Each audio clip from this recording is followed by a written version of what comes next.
It's Black Teacher Matters, y'all, and I'm your host, Abdel Shakur, where we explore what matters to black teachers. Now, this is my 18th year of teaching and the second year of teaching middle school.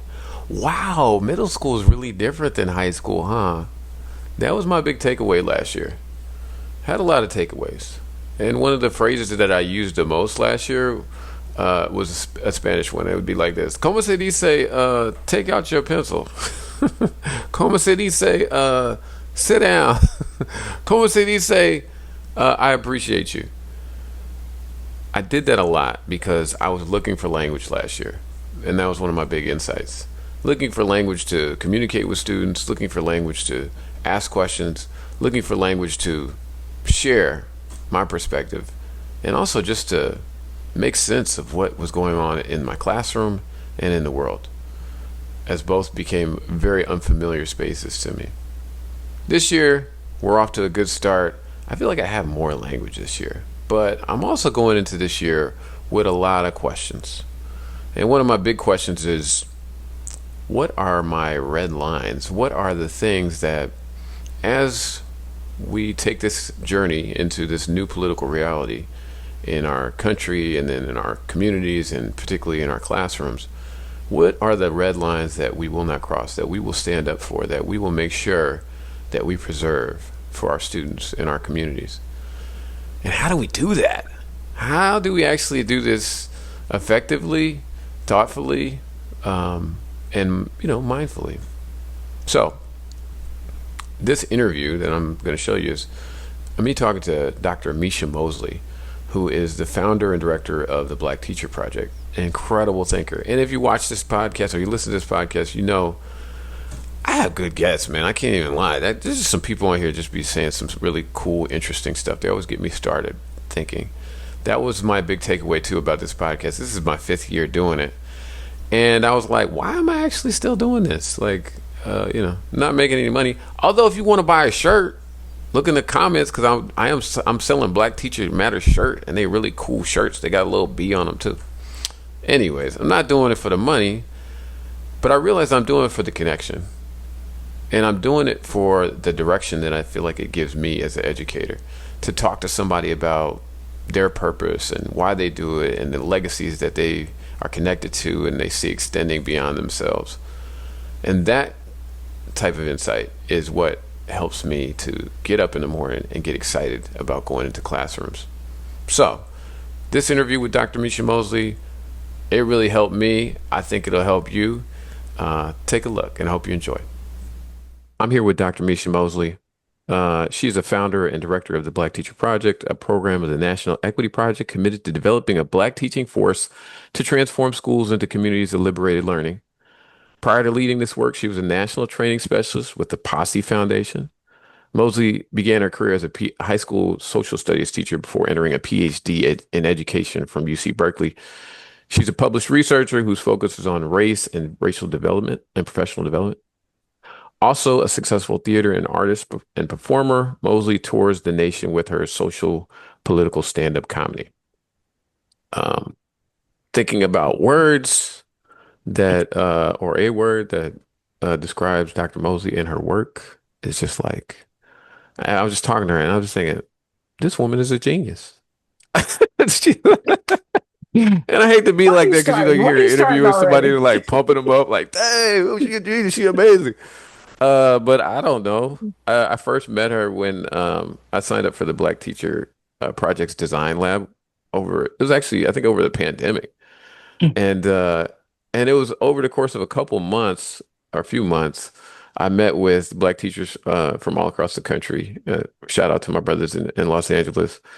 And we were working on a project to create healing centered and liberatory classrooms, and it was such a liberatory experience for myself, just the way the meetings were run, and just the interactions we had, and the sense of purpose, and just the high level of intellectual rigor that kind of is the foundation of all of this. So that's one thing, and then the other is that Dr. Mosely, and one of the real reasons, big reasons I think that people need to hear her now is I was just watching a speech of hers, and she was just talking about this moment that we're in and how we don't have to act like this is new.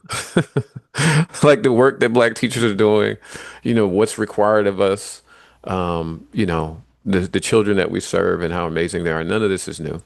With all that said, I just really appreciate you, Dr. Mosley, for coming on and sharing some time with us. So thank you. My pleasure. Thanks for having me. Mhm. Okay, so first of all, you were a history teacher, social studies. Yes. Okay. Yes. And one of my first questions is just like, if you take us back to social studies, or even just the way you think about classrooms now, you have a classroom. What do you want to be happening in that classroom? hmm I want an exchange of energy, an exchange of ideas. I want students to walk in excited to be there. I want to be pushed, and I want to push students, and in those ways that learning feels exciting. I want students to know and feel their power and really share power in important ways. So when I think about the classrooms that I had and the classrooms I still hope to have, there's a there's an energy, there's a what happened? Like I remember we'd be on a particular unit and something would happen that students would see outside of the classroom that would connect to it and they'd want to report on it. Or I'd get a little whisper in the ear, so and so's not doing so well today. Something happened to their cousin. So just so you know. So there's a community care. When I think about classrooms, I think about them as mini communities. And what do we want in community? We want to feel safe. We want to feel energized, feel excited, feel connected.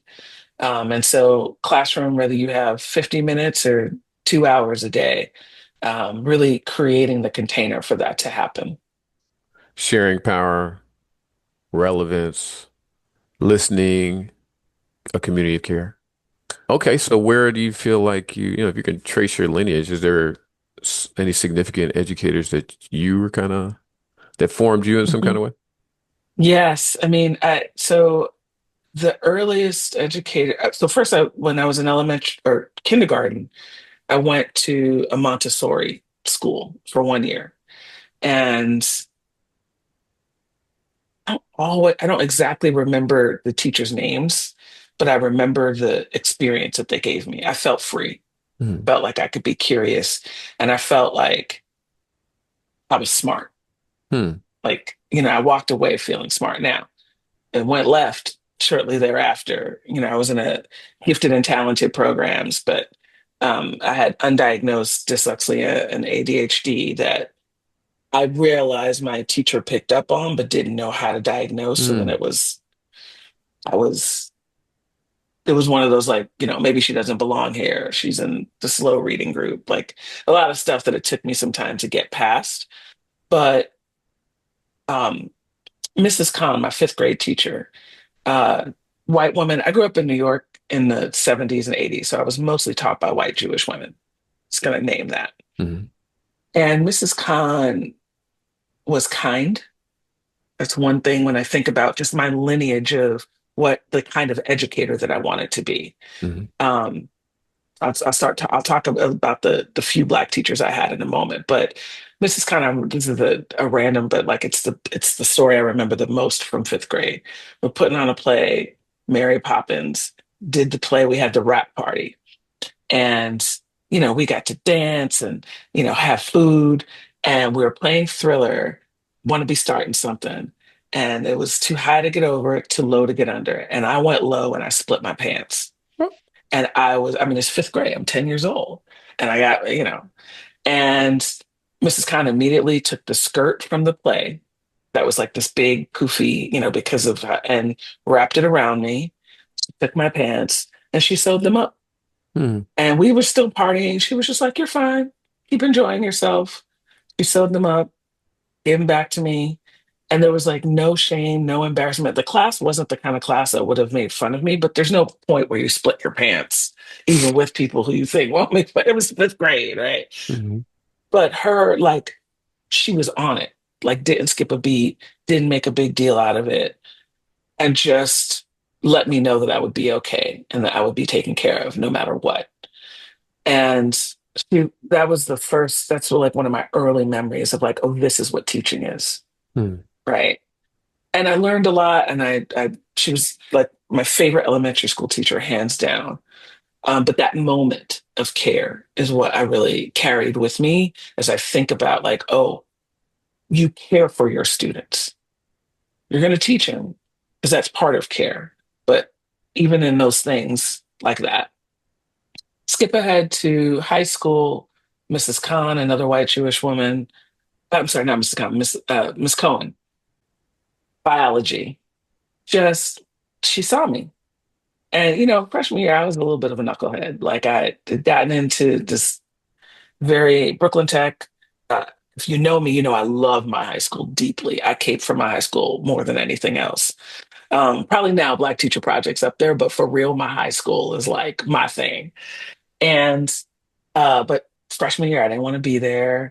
It was, I would cut class, all this stuff. And Miss Cohen was just like, yeah, no, you're not going out like that. I got you.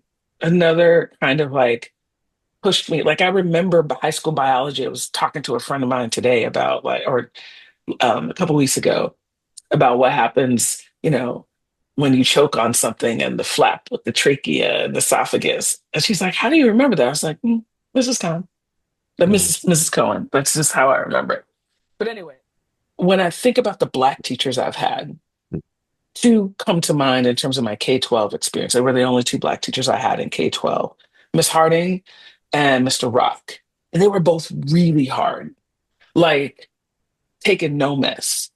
I feel like neither of them ever smiled. And I was like, but why? Because the other teacher, I'm a jokester, I'm a comedian. So I could get my teachers to laugh, and they were like, we're not here, this is not fun times."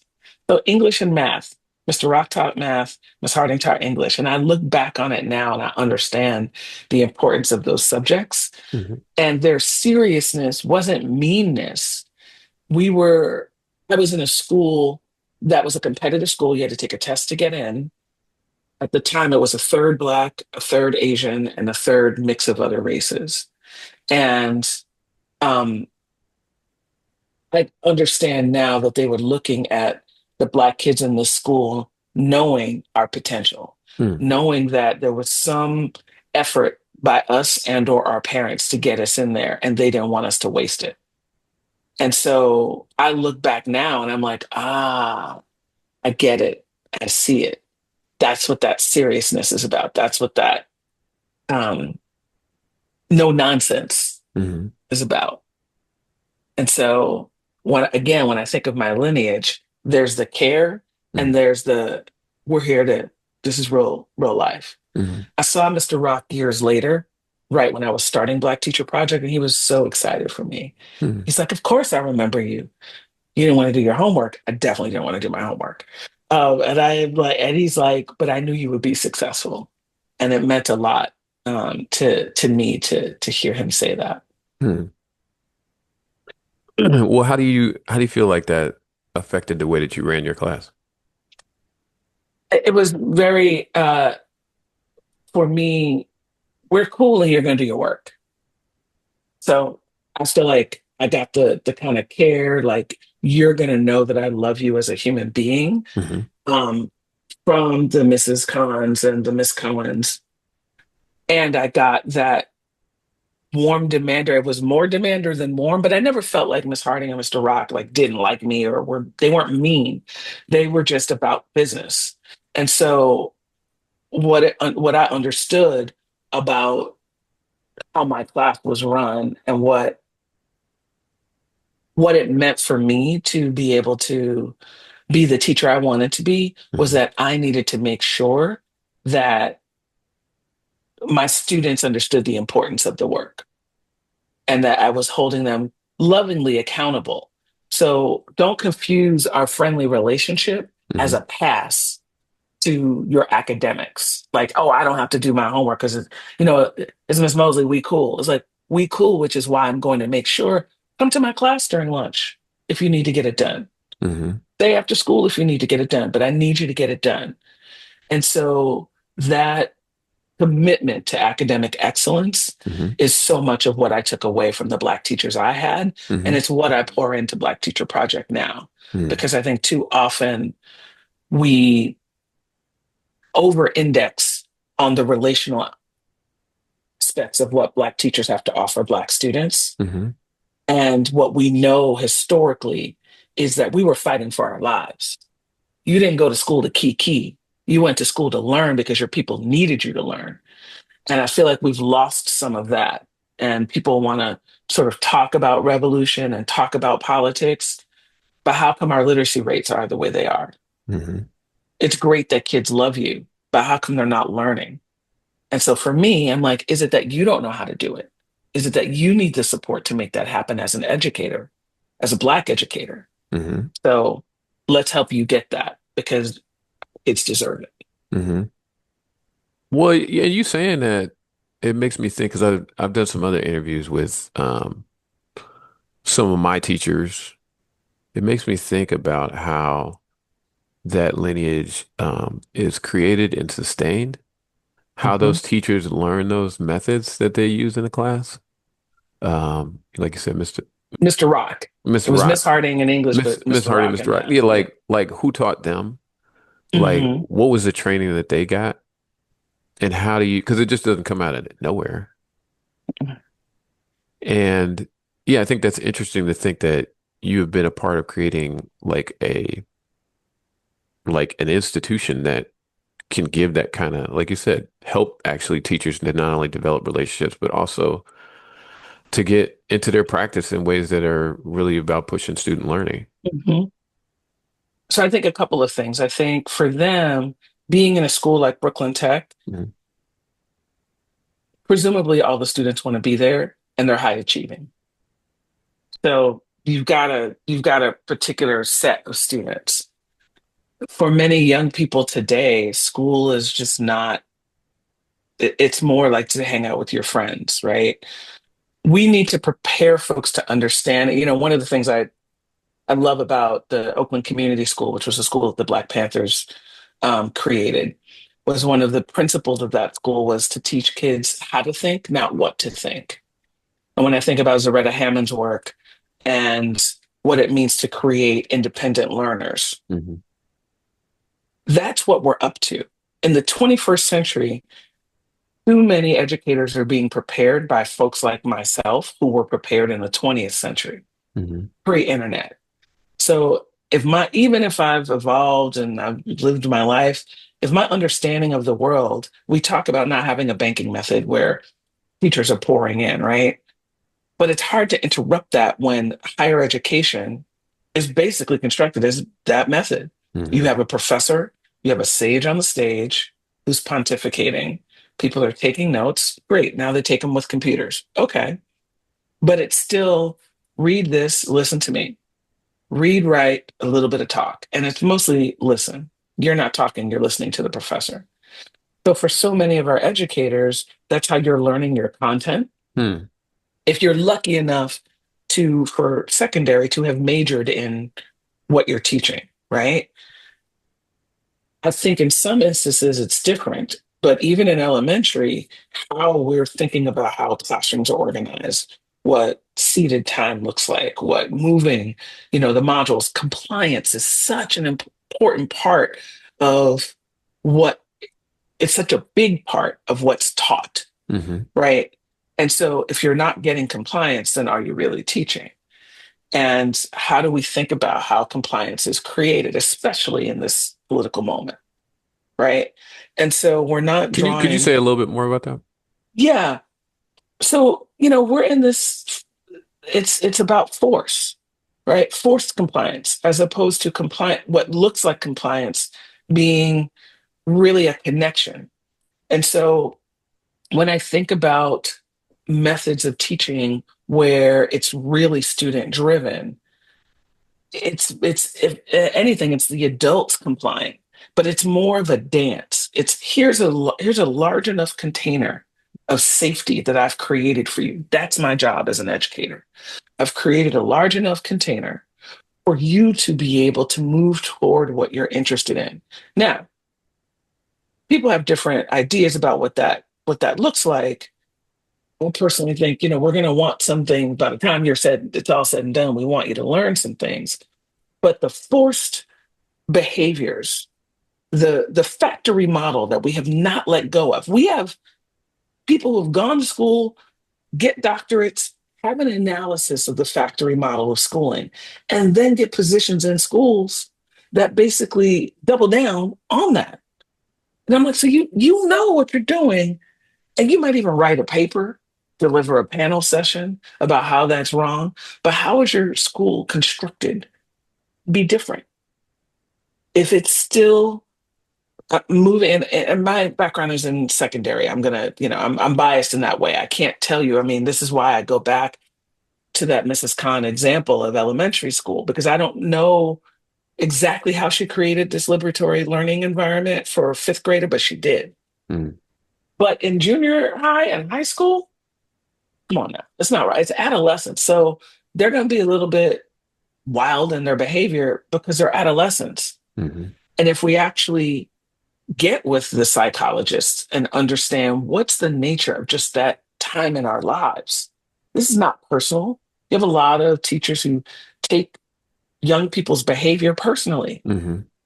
They're 13. All they're doing is being 13. And you over here wanting them to be 23. That's the problem.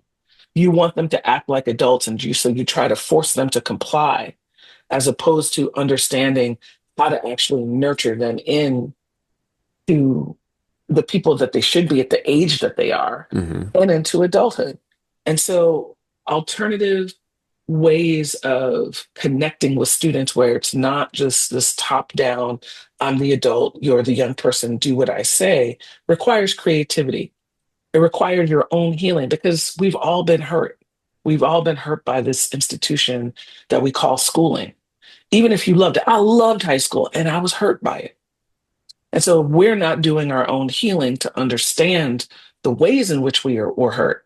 Mm-hmm. We're just going to perpetuate it, but we're going to use fancy words. We're going to quote cool progressive researchers, and we're just going to do the same thing. Right. Yeah. That makes me, even as you're talking about the top down and this thing about compliance, because compliance, as we speak to the moment, that's a force. That's Absolutely. that seems to be kind of predominant force right now is like Hmm. leverage and forcing and so I guess my question is like, what does it look like to create that environment where that's not the Hmm. overarching concern?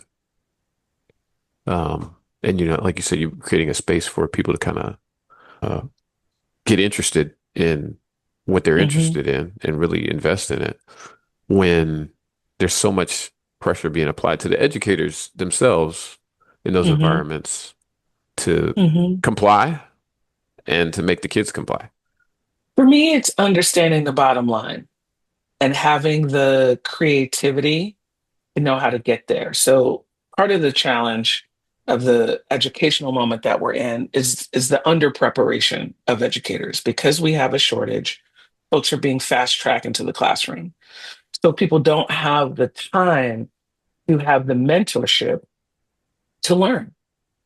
So you have these classrooms that are even more diverse, not just in terms of race and ethnicity, but really in terms of learning, learning ability, learning style.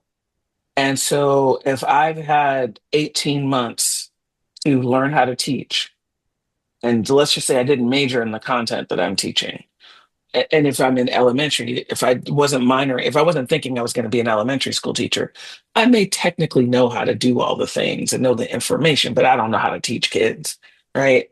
So I'm figuring it out on the job. And it limits the creativity because I'm also figuring out what's the bottom line. If that bottom line is the test, the state test, we're in trouble. But when you think about I think about, as someone who's not raised children of my own, I look at the parents in my life, and I see the parents that who I see have the healthiest relationship with their kids, who the young people that I see who grow up to be happy and healthy. Everybody goes through it. There's going to be hard times, no matter what. But there's a way that if you have multiple children, you know you can't raise your kids the same because Mm, they are different. And so, but the outcomes are clear for you. It's not like, oh, my first kid, I hope this happens. My second kid, whatever. Right? No. Like you want them to grow up to be happy, healthy, aware, safe. mhm, And so the path to that will look different because you're paying attention to who they are, but you're holding your values, you're mhm, holding your outcomes. And so I think that's so much of what's necessary right now is for us to know there's no information we're teaching kids that they can't find on the internet. What we are doing is giving them an experience of learning so that the information that they get, one, they can discern fact from fiction, but also that we can create these lifelong learners, which is why I love what Zaretta talks about in terms of creating independent learners. Because if they're always dependent on you, it's like the kid that never leaves the house because they don't know how to live outside the house. mhm, And so now we understand what our end goal is outside of just the test, if there is one, matters. Now, I would say it includes the test. So I think sometimes we get into this like, I just want to raise or I just want to teach kids to be critical thinkers. And we have a bunch of Black teachers who are basically indoctrinating kids into their politics and mhm, calling it critical thinking. If young people are critical thinkers, go back to the love of social studies. We had debates and you had to prepare both sides, and we flip a coin in the moment. And you had to be tight and right on both sides of the argument. And so oh, because we want you to think in multiple ways. And so if teachers understand, oh, this is what's on the state exam and this is what's necessary in the moment, how do I get all of these students there? And more to the point, what support do I need to gather in order to do it? I think what's missing now is the understanding that individual teachers can't do it alone. And now, if you have an elementary class where you're with them most of the day and that's your class, even then, you've got folks coming in to teach different pieces, different times a day. If you're in secondary and you've got students who move and you're seeing a different class each period, if you're not working, where are they going after you? Where have they been before you? And I taught in a school where we would know that because it was small and the way the schedule was. But often kids are in different classes before and after, but you're all in a building. So how do you get on one accord, right? And that goes back to leadership. But if leaders are just thinking about complying to state regulations and not saying the best school leaders I see, no, this is what I have to do to keep the state and the feds happy. And this is what I have to do to make sure my babies learn. And if you talk to powerful school leaders, they'll be able to tell you that that discernment equals success. mm, And so that to me is the getting folks, having people teach long enough to be able to develop those skills. It's not something you get your first, second, or even third year. But if you're in a program that says teach a minimum of 3 years and you get loan forgiveness or you get a house or you get whatever, and it's hard and your time is up, I often say Black teachers don't leave education, they leave the classroom. mm, So you'll stay in education because you love kids, but you won't stay in the classroom and you won't get to develop that thing. But now, because you have a little bit of experience and maybe your classroom wasn't on fire, you get to be an instructional coach. You mm. get to be a teacher on special assignment. You get to tell other teachers what to do, even though you haven't actually developed that expertise yourself firsthand.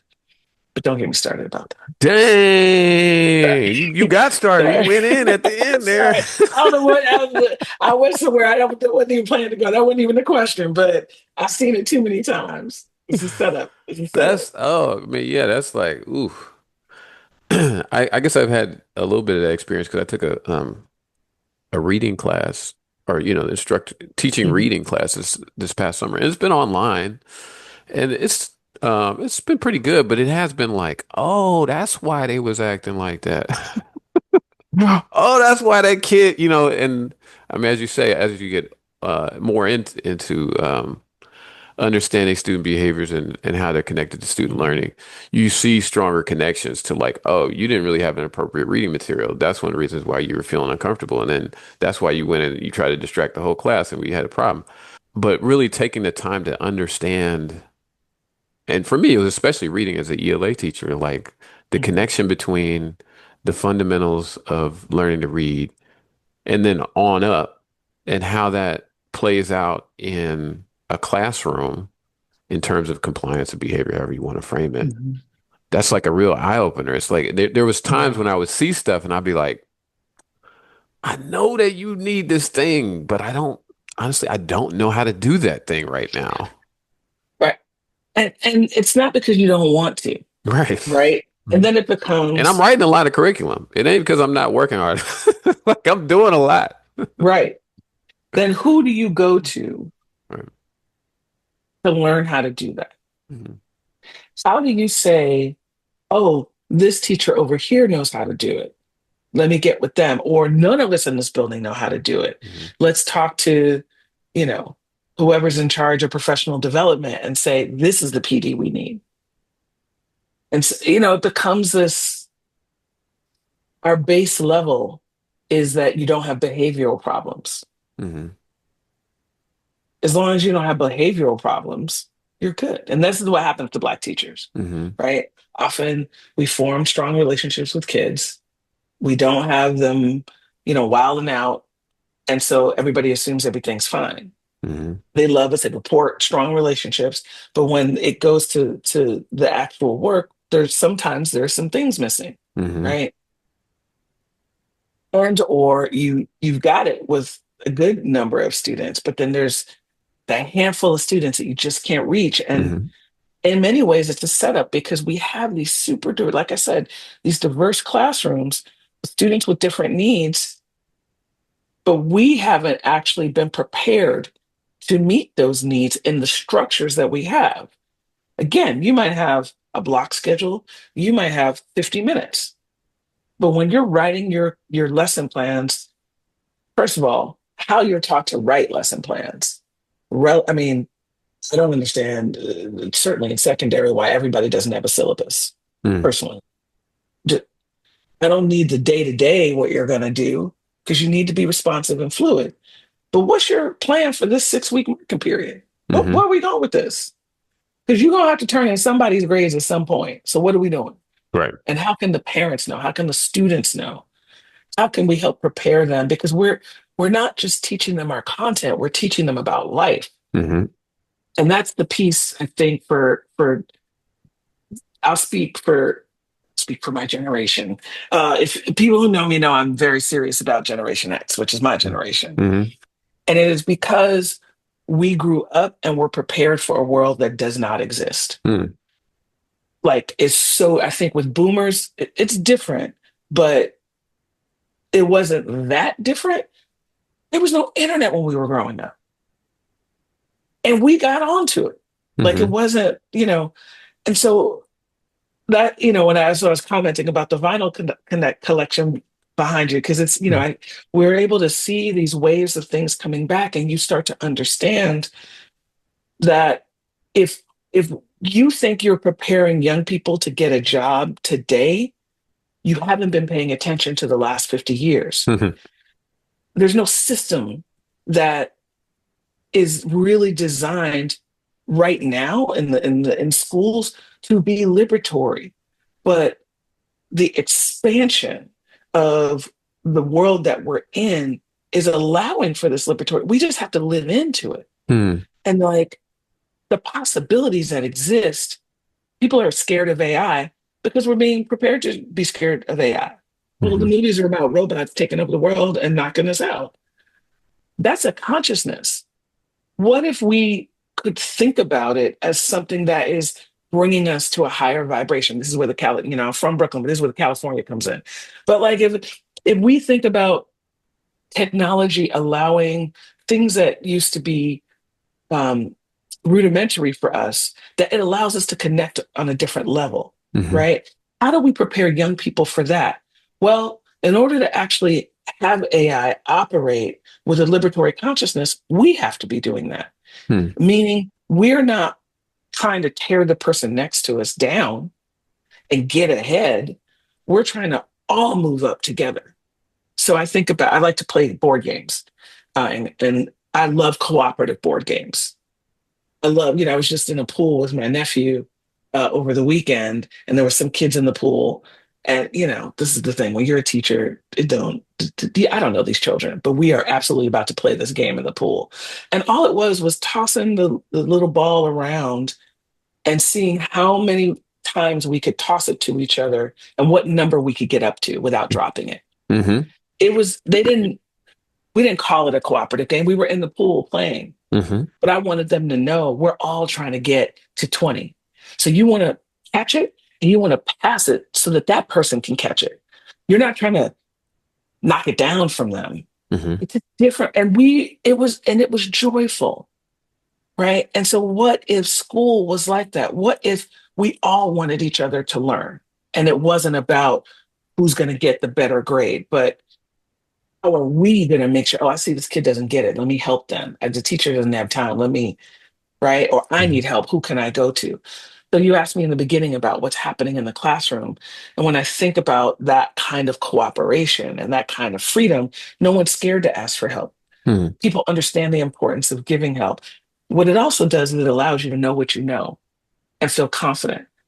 So when you were talking about this reading, that young person who's like, yeah, this the material isn't appropriate for me, but I know this stuff Hmm. over here, right? So, there's something about understanding that we are preparing for the unknown and living into that in a way that is positive and affirming and exciting. And the moment that we're in right now has us trapped in fear. Hmm. I mean, how many of us are afraid that our students are going to get snatched off the street or kids are in school wondering if their parents are going to be home when they get there? Hmm.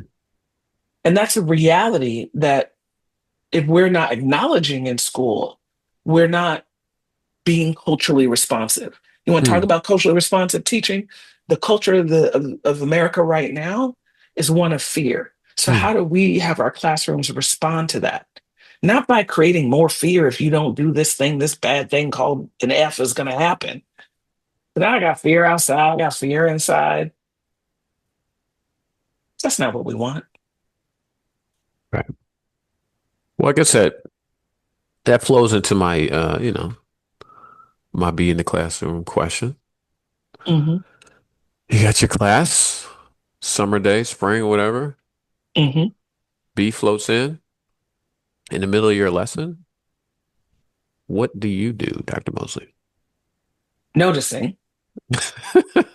I know my students are noticing. Uh, You know, it's, oh my gosh, a bee. There's mm, this, you know, there's a knowing that I would want to have. Who's allergic to bees? mhm, I am not trying to bust out the EpiPen, right? mhm. And so there's an assessment of what's going on. And of course, you say that, and like a little bug comes here. It's like, okay, what's happening in real time? You're talking about it, be about it. Um, and there's a way to use that as a teachable moment. I'm not going to keep teaching like there isn't a bee buzzing around that's going to distract people. Mhm. But talking about like what's going on. Okay, is anybody allergic? Okay, let's make sure that this person's safe. And I know the young people I've taught are going to want that bee has limited time. That bee about to get got, right? And so I would be like, all right, what if we weren't trying to kill the bee? What if we were just trying to get the bee out of the classroom? No, no, it's got to go. It's got to go. Like I could already, hear them. And so for me, it's that noticing, that assessment, and offering. different ways to be with that experience, Hmm. right? Nobody wants to get stung. Nobody wants to get stung. But also our immediate reflex to destroy, we need to pause and just examine, right? What if the bee is going to fly back out? Well, how'd the bee get in here? Okay, can we get it back out? Now, if the bee is a serious threat and it's not going nowhere, okay, can we open the classroom door? Can we get it in the hallway so it can find its way out? California, a lot of these schools, you open the door and you're outside, so the bee can make its way. But for me, one of the most important things is to just stop and be intentional about our behavior. That's what I would want for my class. I don't want to go on business as usual and keep teaching the lesson. And I don't want to go to the immediate destruction of life because it's inconvenient. Hmm. There's a pause and a knowing and like what is the action that we're going to take and why. So in the end, we may swat that bee. It may not make it, but it's not because it was a knee-jerk reaction. It was because we understood, hey, we this is not safe for a person over here who's allergic. Hmm. Can you think of a time where it's not, because a bee is a metaphor in a lot of ways of wildness that comes in Yeah, the no, I classroom, got you. unexpected things, Hmm. where that maybe it wasn't a bee, maybe it was something else, Yeah, where that came up in your class? absolutely. I mean, but to me, it's the same thing, Hmm. right? You pause. So when something comes into the class, you're moving along, something enters. It is a distraction. It is something that could cause harm, either in the thing itself or in the reaction to the thing itself. Hmm. Our ability to pause and redirect the energy to truly understand, like, this is happening. What do we do? So whether it's someone screaming in the hallway or the fire alarm or what have you, right? As the teacher, again, I'm building this container of safety for folks to be able to learn and grow. So if something comes into that environment that's a perceived threat, my job is to make sure that everyone's safe first. So I can't just go on with the lesson, but I can't allow everything to be derailed. When I think back, it's been those fire alarms, it's been those students screaming, somebody gets sent in the classroom for uh, they have a note for somebody to go to the office. Ooh, you going to the, any of those things, right? Hmm. Um, and it's how we teach our students to hold each other in community. Hmm. You don't know why they have to go to the office. What if something happened to a family member? You don't know why someone's screaming. Maybe they need help. How do we actually have, if anything, a knee jerk reaction of concern and care? Hmm. And it doesn't mean it's not going to be funny and there's not going to be, right? But everything is an opportunity to teach. You have to decide how deep you go, but your adaptability and your flexibility in the moment. Like, I'm trained in improv comedy, which I'm so grateful for. It's one of the skills I use most in teaching and facilitating.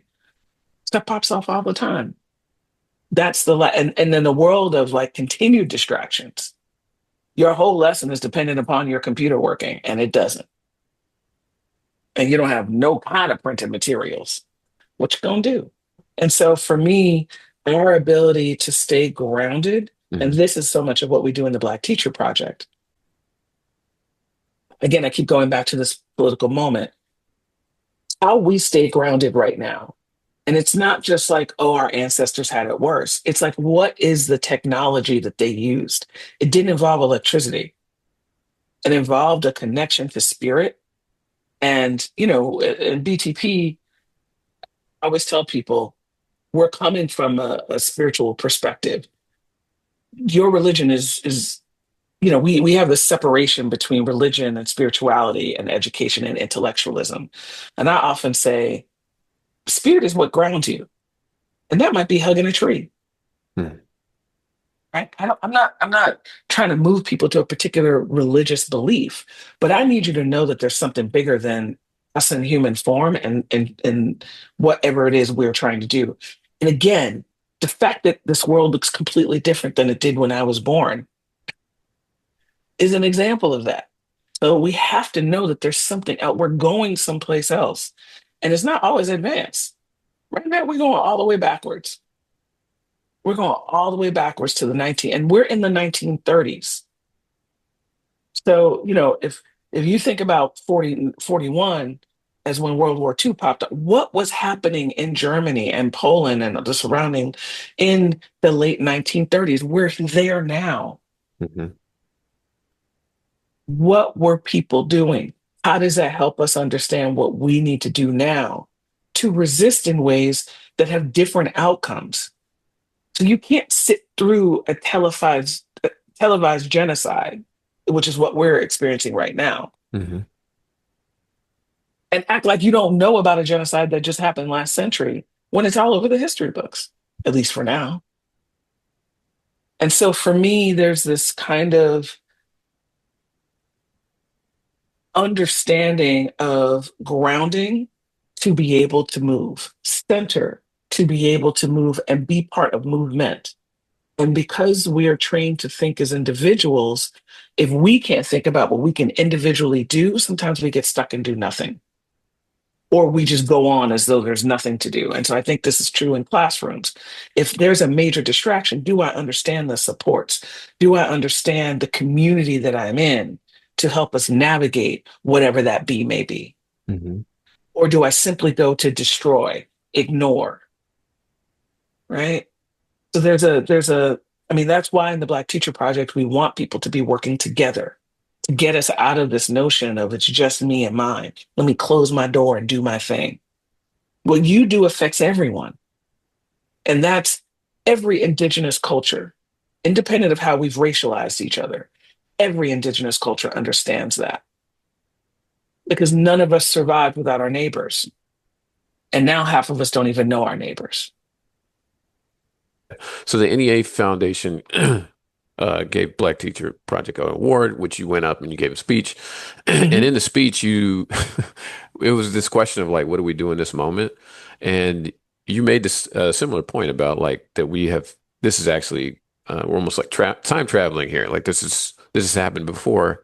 And and it's interesting to hear you talk about that. What technologies did they have? Those teachers who were in Mhm. those moments before. And I think at some point you were like, yeah, this is not going to be on a Google Doc. Nope. This is not going to be a, a big public thing. Can you speak a little bit more about that? So I'm just gonna hold this up. So I'm in Durham for Hmm. the summer, and you know what this is, right? Yeah. A lot of people look at me when I walk around with my paper maps, and they're like, "What?" Half folks don't know how to read a paper map. I said, "What you gonna do when they turn off the internet? What you gonna do?" It was turned on, and people think I'm like bugging out, and I'm like, "Have you ever been somewhere without a television?" Yep. And televisions were revolutionary, but you've been places without a television, and Mhm. you figure out how to navigate. And so for me, this moment means that we need to get back to the earth. We need to get back to nature. We need to get back to, and that you could be in the most metropolitan city and feel like you don't have access to any green space, which I just go to a park. But let's just say you don't. That back to earth is human connection. And so in this moment where so many people are preparing to go back to school or are already back to school or what have you, we had an opportunity in the pandemic to do something different. And we said we wouldn't go back, and then we just went back. But I love the beginning of school because it is truly an opportunity to begin again. Every day is, but you feel it differently. And so, how we go back to analog ways of connecting, and it's not in lieu of, it's not an either or. See, that dichotomous thinking is what's gotten us in trouble, right? It's the diunital, it's the both and. And so our ability to say, you human being who teaches next door from me or across the hall, I'm going to make a commitment us to really be comrades in this moment, to understand that I may not be able to travel to Gaza and try to offer something in that physical moment. But what can I do on a vibrational level? What can I do on a practical level with my students to be able to make sure that I am bringing more love, more joy, more peace, more commitment to shared experience? Because all this is a disconnection from humanity at its most intense form. But if I have in my classroom, one of my outcomes that I'm measuring is our shared humanity, our connection. The way you get an A in my class is that you demonstrate that you've helped somebody. Let's have that kind of compliance. If we're going to be all about the compliance game, that you've worked together. So with Black Teacher Project, and so many Black educational organizations right now, the current administration is cut funding. People, don't say Black. Black is one of the words on, and I'm like, that's odd. How am I going to do that, right? That clients tell us, school districts, we would love to partner with you, but can you change your name? Nope. Nope. Sorry. Uh, Finding folks who we can be in alliance with. That's the technology. And for folks who we may differ from, where, where can we come together? We are writing people off. And to be specific with it, someone will have a Trump sticker on their car, will have a whole narrative about who they are as a human being, what they value, and the power we give that, and our refusal to even try to connect as us feeding into the problem. And so for me, all right, you got that sticker. Cool, cool. I still got to teach your kid, right? Okay. All right. What we're going to do? What are we going to do? Oh, you want to switch your kid out of my class because you don't want them to have a Black teacher. Okay. Ooh, I got to make sure that baby comes up with a different viewpoint, that they have such an amazing experience in my class. They're looking at you like you got five heads, right? It's not about convincing people of our humanity. It's demonstrating what it means to be human. Hmm. And in order to do that, we've got to reconnect to our humanity, which means we've got to do some healing. You got a lot of unhealed teachers across race running around trying to teach the next generation, but we're reproducing that hurt and harm in the practices and structures that we create in our schools and classrooms. So when we have those be more human centered, people talk about being student centered. And I think it's because we know as adults we've drifted away and the babies are still closer to their humanity. But if we have these human centered approaches to teaching and learning, we'll see something different out of our young people. Bam.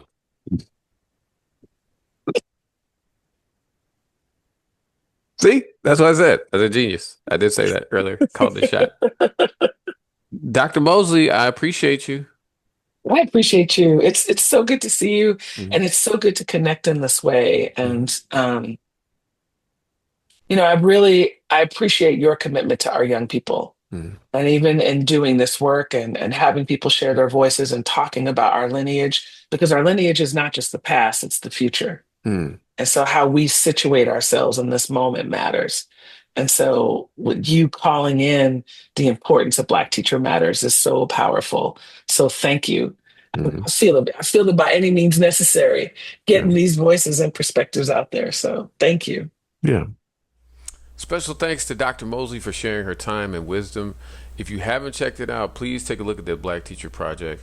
They got another Teacher Design Lab coming up. The deadline is September 28th, and it's an excellent program. If you get a chance, it's highly recommended. Thanks to my boo, Candace Shakur, to the Shakur kids for just being excellent scholars. If you responded to something you heard, let me know in the comments. You got questions, whatever. Let's have a dialogue. Anyways, I hope you like it. subscribe to it, you can holler at me on Blue Sky. No more Twitter, y'all. No more Twitter. At Abdel Shakur at .bsky.social. And thank you for listening. And let's spread the word about what matters to black teachers. All right.